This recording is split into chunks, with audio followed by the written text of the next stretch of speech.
Hello नमस्कार दोस्तों, आप सभी कैसे? आशा करता हूँ सब बढ़िया होंगे। तो दोस्तों आरआरबी एनटीपीसी सीबीटी 2 का पेपर हो गया है और आप सभी को बता दूं फर्स्ट सेकंड शिफ्ट का पेपर हो गया और रिव्यू के बारे में बताऊं आपको पेपर कैसा आया कैसा नहीं आया। इस पेपर से ये समझ जाना चाहिए कि जो आगे आने वाले जो एग्जाम है रेलवे के एएलपी का होगा और टेक्नीशियन का होगा, जो वैकेंसी निकल गई है, और ग्रुप डी का पेपर होगा, उसमें आपको ये पता होना चाहिए कि इस पेपर को देख के सीबीटी 2 का पैटर्न भी जो हुआ है आरआरबी एनटीपीसी का सीबीटी 2, इसमें भी पैटर्न चेंज हुआ है, कैसा हुआ है, कैसा पेपर नहीं आया, बदलाव हुआ है, तो आपको ये पता चल जाएगा। और अब आपको ये भी पता चल गया है कि आरपीएफ एसआई कांस्टेबल की जो वैकेंसी है, रेल मंत्री अश्विनी वैष्णव जी ने भी बोल दिया है कि मतलब जो पेपर है अब एसएससी कंडक्ट कराएगी आरपीएफ एसआई और कांस्टेबल का, क्योंकि वो पेपर क्या है, इस बार जो वैकेंसी आएंगी कम ज़्यादा वैकेंसी आएंगी तो वो अब उसमें ही एसएससी के थ्रू पेपर आया हुआ करेगा। सीपीओ एसआई उसके थ्रू एसआई की वैकेंसी हो सकती है आरपीएफ की और कांस्टेबल की, तो उसके बारे में मैं अलग वीडियो बना दूंगा, लेकिन उसका सिलेबस चेंज होगा क्या नहीं होगा ये सब पता चल जाएगी। आज का जो पेपर आया है मैथ के अंदर, आपको लगातार बताया जा रहा था 2024 के अंदर जितने भी पेपर हुए कि अर्थमेटिक जितना रेलवे ने अब तक पूछा है सबसे ज़्यादा फोकस अर्थमेटिक पे भी किया गया है। अब ये सोच रहे थे सीबीटी 2 में चेंज तो नहीं हो जाएगा, इसमें बस कुछ नहीं हुआ था, 35 क्वेश्चन मैथ के हो गए थे और 35 क्वेश्चन उसके हो गए थे, मतलब 35 पाँच पाँच क्वेश्चन बढ़ गए थे, 35 रीजनिंग, 35 मैथ का हो गया था और 35 वो 50 क्वेश्चन जीके के थे। तो जीके तो आप बताइए कि जीके अब तक जैसी पेपर में आई थी एनटीपीसी सीबीटी 1 में, आरपीएफ एसआई कांस्टेबल में, उसमें भी, लेकिन जो सबसे ज़्यादा क्वेश्चन देखा गया है अर्थमेटिक से और एडवांस में सिंप्लीफिकेशन से भर के क्वेश्चन आए थे, मतलब 2 से 3 क्वेश्चन सिंप्लीफिकेशन से हैं, एडवांस से मतलब एलजेब्रा से क्वेश्चन देखा गया है, मेंसुरेशन से, जियोमेट्री से इतना क्वेश्चन नहीं आया है। लेकिन अर्थमेटिक के जितने भी चैप्टर हैं, टाइम एंड स्पीड है, ये रेलवे के फेवरेट चैप्टर हैं, टाइम एंड स्पीड है, टाइम एंड वर्क है, पाइप एंड टंकी वाला, और सीआईएसआई है। सीआईएसआई में एसआई सीआई से सबसे ज़्यादा क्वेश्चन है, वो भी डिफरेंस वाले मैटर से, उससे क्वेश्चन है।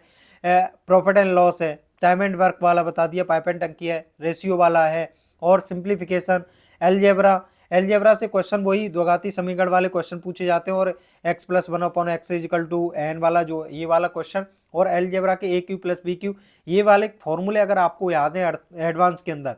और मेंसुरेशन के आज भी ऐसे ही सिंपल पेपर आया है मैथ का कि जैसे आपने देखा होगा मेंसुरेशन के आपको फॉर्मूले याद हैं, तो फॉर्मूले ही वेस्ट क्वेश्चन आए, और ऐसा नहीं कि पेपर हार्ड बना है। जैसा प्री लेवल का पेपर था, मॉडरेट पेपर कह नहीं सकते कि मॉडरेट है, सिंपल ही कह सकते हैं, इतना भी मॉडर्न है, इतना भी जैसे पिछली बार आए थे सीबी, उससे ज़्यादा ग्रुप डी के क्वेश्चन हार्ड थे। 2022 में पेपर हुआ था, लेकिन अब की बार जो सीबीटी 2 बनाया बहुत सिंपल है। अब कट ऑफ सोच रहे हैं कि कितना जाएगी कितना नहीं जाएगी। करंट अफेयर में 2-4 क्वेश्चन, मतलब इस बार, मतलब करंट अफेयर में तो हर बार जीके तो समझ में नहीं आती करंट अफेयर की वजह से, करंट अफेयर भी अब भी की बार भी वही पूछी गई है, जो कि 8 से 10 क्वेश्चन, और हिस्ट्री, पॉलिटी, ज्योग्राफी, इनसे क्वेश्चन आए। कंप्यूटर के 4 से 5 क्वेश्चन आए। कंप्यूटर को तो रेलवे ने हर एग्जाम में पूछा है। इसमें जो इसमें जीके जी के आई है, उसमें एएलपी में तो नहीं, उसमें आरपीएफ एसआई कांस्टेबल है, और एनटीपीसी 12th लेवल का है, एनटीपीसी ग्रेजुएशन लेवल का है। इसमें कंप्यूटर के 4 से 5 क्वेश्चन हर में आए थे, शॉर्टकट की वगैरह आई थी, शॉर्टकट की पूछी गई थी। तो बेसिक ही क्वेश्चन है कंप्यूटर के। अगर एसएससी के जो ज़्यादातर स्टूडेंटों ने ये पेपर दिया है सीबीटी 2 का, उन्होंने कंप्यूटर स्पेशल पढ़ते हैं तो आराम से पेपर कर लिया। लेकिन कट ऑफ कितना जाएगी आपके, अगर 95 क्वेश्चन एक्यूरेसी के साथ सही करें तो मुझे लग रहा है 90 प्लस ही कट ऑफ जाएगी, क्योंकि इतना सिंपल क्वेश्चन की बता रहा हूँ मैं, 90 प्लस क्वेश्चन कर रखें तो आपका इतने में सिलेक्शन होने के चांस रहेंगे, क्योंकि सिंपल पेपर है। अब रीजनिंग वही जो प्री लेवल में जैसे पूछी गई है, हर पेपर में कोई पैटर्न चेंज नहीं हुआ है, वही सेम टू सेम रीजनिंग है। तो आपको ये समझ जाना चाहिए जो आप ग्रुप डी का पेपर देने वाले हैं कि क्या पैटर्न अब तक चेंज नहीं हुआ, तो सीबीटी 1 ही एक पेपर होगा उसका, तो इसमें तो चेंज नहीं होगा। ये फर्स्ट और सेकंड का ही रिव्यू बता रहा हूँ, इसमें कोई भी चेंज नहीं हुआ है, जैसे पेपर पहले थे अब भी है। और ग्रुप डी वाले पेपर में भी आज भी आप देख लेना कि जो 2024-25 के अंदर पेपर हुआ है वही पैटर्न इसमें फॉलो होगा। तो उसी हिसाब से मैंने मैथ के अंदर जो वीडियो बना के डाली थी, आपको कौन कौन से चैप्टर पढ़ के जाने, कौन कौन से टॉपिक पढ़ने हैं उसमें अंदर, आपको ये सब कुछ बता दिया था। उस वीडियो को देख लेना, मैथ में 25 क्वेश्चन के लिए, तो आप उस वीडियो को देखोगे तो आपको पता चल जाएगी। मैंने जितने इंपॉर्टेंट चैप्टर थे उसमें सभी मैंने आपको बता दिए थे, उन चैप्टरों को कर लेना।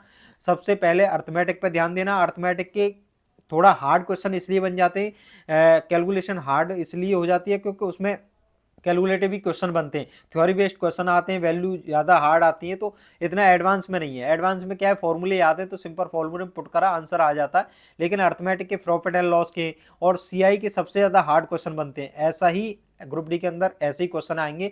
2022 के अंदर भी देखा गया था कि सबसे ज़्यादा एनटीपीसी सीबीटी 2 से भी ज़्यादा हार्ड क्वेश्चन ग्रुप डी के अंदर रखे गए थे, सीजीएल मेंस लेवल तक के क्वेश्चन आए थे। तो आपको उस हिसाब से पैटर्न को फॉलो करना है, कोई भी अभी तक चेंज नहीं हुआ सीबीटी 2 का। इसलिए रिव्यू दे रहा हूं मैं कि इस पेपर से आपको इतना समझ जाना चाहिए कि उसका पेपर में कोई बदलाव नहीं आएगा। अगर आप अभी से सतर्क नहीं हुए तो फिर भी आपको वही एसएससी का मैथ पढ़ते रहे, पीवाई क्यों नहीं लगाए, तो आपको फिर वहां पर वही धोखा देखने को मिलेगा। 2024-25 में जितने भी पेपर हुए इनको सबको क्वेश्चनों को देख करके ही अपनी तैयारी को करें, क्योंकि इनका पैटर्न आपको पता रहेगा कि कैसे क्वेश्चन आए, उस हिसाब से प्रैक्टिस कर पाओगे तो आपको फायदा भी मिलेगा। रीजनिंग के लिए आपको ज़्यादा कुछ नहीं करना है, जितने भी अभी लेटेस्ट पेपर हुए हैं उनके मॉक एक दो लगा करके देख लेना कि किस हिसाब से कौन से चैप्टर से आए, कोडिंग टू कोडिंग भर भर के क्वेश्चन है, उनका पैटर्न सीख लेना। अभी तक तो सिंपल आए थे, क्या पता इसमें थोड़ा हार्ड कर दे, वैल्यू को क्रॉसिंग में मैच करा दे, अभी तो डायरेक्ट ही थोड़ा 2-3 नंबर का ही अंतर था, तो आपको उस हिसाब से ही प्रैक्टिस करनी है, तो अपनी उस हिसाब से ही प्रैक्टिस करें।